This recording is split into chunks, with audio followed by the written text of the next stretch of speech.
I'm Chris Cosh. I coach the defensive line. Well, when I was a young guy, I had an older brother. You always have a lot of influences in your life. And I had an older brother that played football on the little league level. And my dad was one of those guys that coached the teams. And so I guess, being indoctrinated into football was just hanging around and running around on the side of the, when the game was going on, you always had those little pee-wee games going off to the side. And I was always involved in those little pee-wee games to the side. And always, wanted to be the next guy to do that. And when I was old enough to do it, when I was in little ankle biters playing football, and the helmet and the pads were bigger than I was, but I kind of fell in love with it then. It was something that I excelled in, something that I look forward to, getting home from school and walking down to the park and going to football practice, and especially Saturday mornings going down there. And when you had the games going on every hour from, the 60-pound ball to 70, 80, and the ages go up, up to 150-pound guys playing football, which I thought were giants at the time. But that's when I got, the taste of football and the love, and really developed a passion for it. I got into coaching by accident later on in college, but I guess I was influenced without knowing it at the time. But, the people that were involved with me as a young guy, that he kept you busy, kept you motivated, taught you the base fundamentals, taught you how to be a teammate and how to care about something bigger than you. They were the lessons I was learning without even knowing it. And when I look back on it, they really shaped my life and shaped my influences and, my thought processes, and even now as a coach. And but, those boys club coaches that took time out of their day, and you didn't know what, they're doing all this for free and driving us around and putting 10 guys in the back of a pickup and driving down the Beltway in D.C. You can't do that anymore, but that's how we used to go to games. And we didn't think nothing of it, but they kept us busy, they kept us out of trouble, they taught us right from wrong, they taught us a little bit about discipline and how to be unselfish. And, they're the kind of elements you still want to, even now when I'm coaching now, that you want your players to take away those kind of elements from, or ingredients from football. Well, really, you hear the term, every negative comes a positive, and, a big negative for me became a positive down the road, and I didn't see it at the time, but I was at Virginia Tech playing football, and Coach Tepper was my position coach. And earlier on in my career, I had some, some injuries in my neck, and it was inevitable it was finally going to come to an end. But at my senior year, after I had a pretty good junior year as a starter, I had some nerve root damage in my neck, and I went from doctor to doctor to doctor to find somebody to tell me I could play, and I finally found one I could. And I just went out in the spring, and I couldn't perform. So I had to give up football. And I didn't really know what I wanted to do right then, and I had a year left in school, and Coach Dooley, my head coach at Virginia Tech, brought me over and said, "You're going to be a coach and finish your degree and all that." And it's kind of hard-hit. I really didn't want to be a coach. And so he said, "You're going to do it, stay here," and he made me do it. So I went out there for a day or two with Coach Tep, and a lot of those guys I played with. And I didn't see myself as a superior or a coach or nothing like that, so I was just kind of watching. I was out there reluctantly.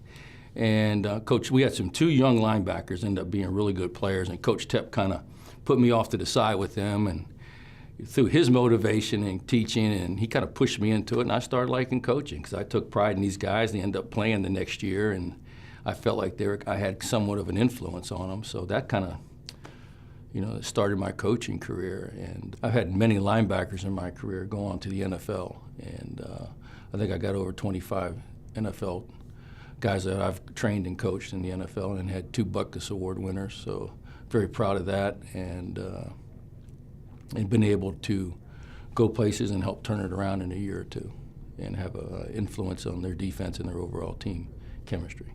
Started off as a graduate assistant, then I went to be a graduate assistant in Minnesota, and that's where I came into contact with Lou Holtz. And then what I did, I went from Division I to Division III. I got my first job as a defensive coordinator at 24 years old, or 23 years old, I can't remember, and I had to be the weight coach, I had to recruit them, I had to train coaches, I had to hire, I had to coach everything. And I thought I knew, but I really learned what I didn't know. And it really taught me a lot of lessons. It taught me how to wear a lot of hats. within an athletic department and worked in administration and admissions at the time. So that was a great teaching tool for me to learn. And then from there I went on to Southeast Missouri State. And John Gruden had just left there as the quarterback coach, so I didn't know John was going to be big, to do at the time, but he was there. And then I went to UNLV. So I made some stops early on, just moving up to Division I, and then returned to Minnesota, and that's when I got back into D1 football as a defensive line coach there for a former Virginia Tech assistant, John Gudikins. And then we got let go in a year there, and that's when Coach Tepper got the job at Illinois, and I went down and coached linebackers and assistant head coach and defense coordinator there for him for 5 years. Then I went back home to Maryland for a year and coached there, and was a recruiting coordinator there. Then I came in contact with Nick Saban, and Nick taught me a lot of stuff about coverage, and I was really influenced by him. And then Lou Holtz got a head job and asked me to come back, so I went back with him, and I was at South Carolina for 5 years and helped bring that program back up, and went to 2 straight bowls there, and had successful seasons, had one of the biggest turnarounds in college football. And then from South Carolina, I had a call from Bill Snyder, and Bill Snyder hired me without an interview.